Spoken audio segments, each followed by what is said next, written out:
Welcome. It's Facts You Don't Know. If it's your first time here and you want to find out new facts that will definitely make you smarter and more, and first make sure to subscribe and activate the notification bell so you don't miss anything.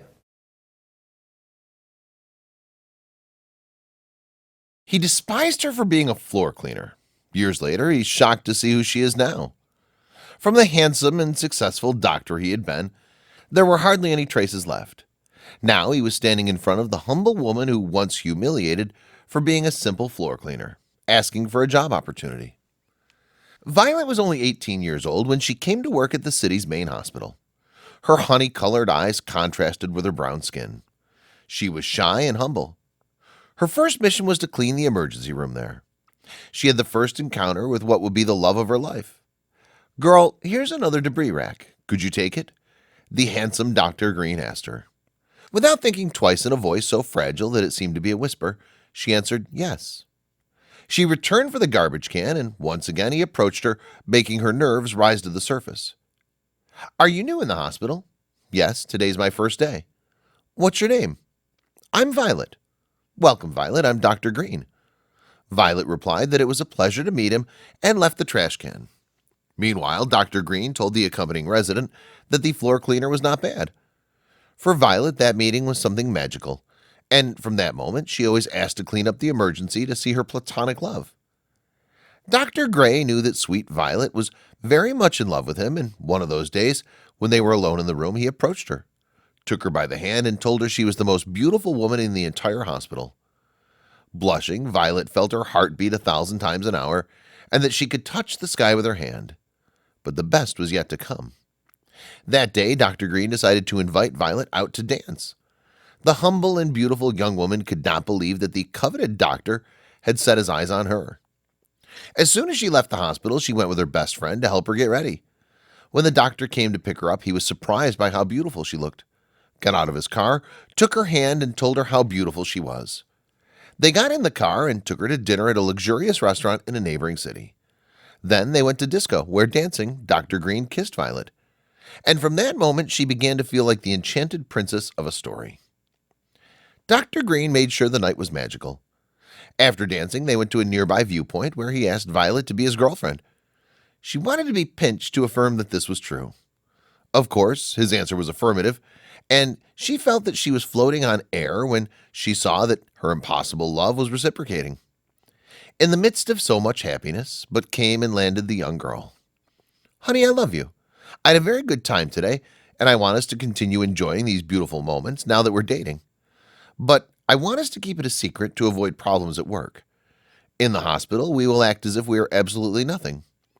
When Dr. Green finished speaking, Violet had only to promise him that it would be, although inside, she was frustrated and not being able to show the world her Prince Charming.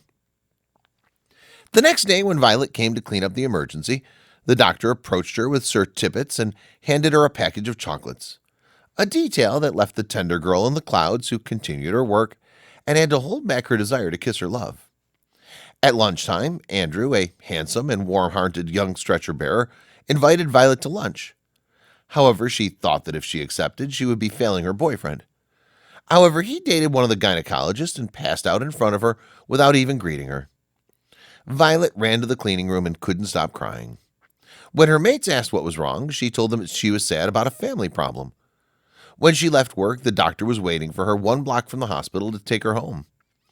But she complained about why he had gone out with the doctor and ignored her. "I was clear with you. You have nothing to claim from me. She has been my friend for several years, and the truth is that I will continue dating as many times as I want with her. Also, I've made clear to you that in the hospital we have to keep our distance. If you're okay, we can stay like this. We continue together. If not, we'll leave it here." Violet did not want to separate from the man of her dreams, and again accepted the conditions, despite how uncomfortable she felt. In the following days, Violet began to develop a beautiful friendship with Andrew, the young stretcher-bearer, who began advising her to take advantage of her youth and study. Andrew managed to convince her, and together they enrolled in study nursing on the weekends.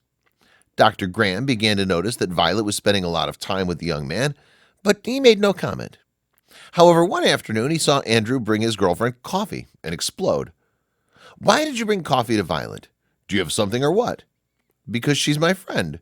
You should better tell me why it bothers you, doctor. Are you jealous? When he felt discovered, the doctor responded in the most hurtful way. Not at all. She and I are on different levels.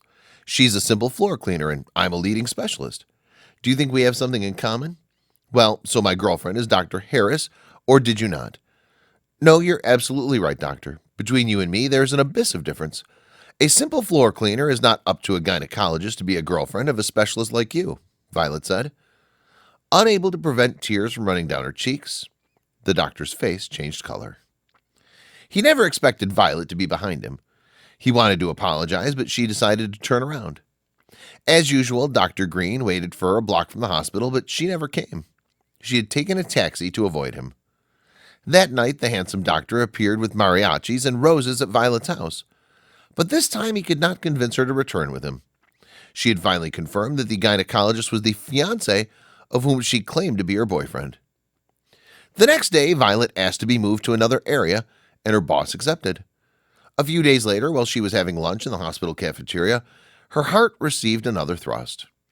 Dr. Green came to his girlfriend's table to ask her, in front of everyone, to be his wife. There was laughter, applause, and hubbub over the future marriage bond, as Violet wondered why that man had excited her and mocked her. The doctors married and time passed. Violet and Andrew managed to graduate from nurses and gave them a place in the hospital.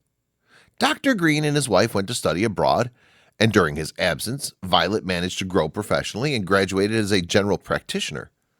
To achieve that goal, she applied for a hospital work permit and returned when she came out with her degree and an honorable mention as the best at graduation. In the hospital, she became a symbol of improvement and was very loved by the bosses and the rest of the staff. For this reason, the director of the hospital awarded her a scholarship to specialize in oncology. When she completed the specialty, she returned to the hospital and had her place secured. The head of the oncology department became her mentor, and when he retired, he left her in place because he highly valued her quality as a professional. A couple years later, she was promoted as director of the hospital for her merits.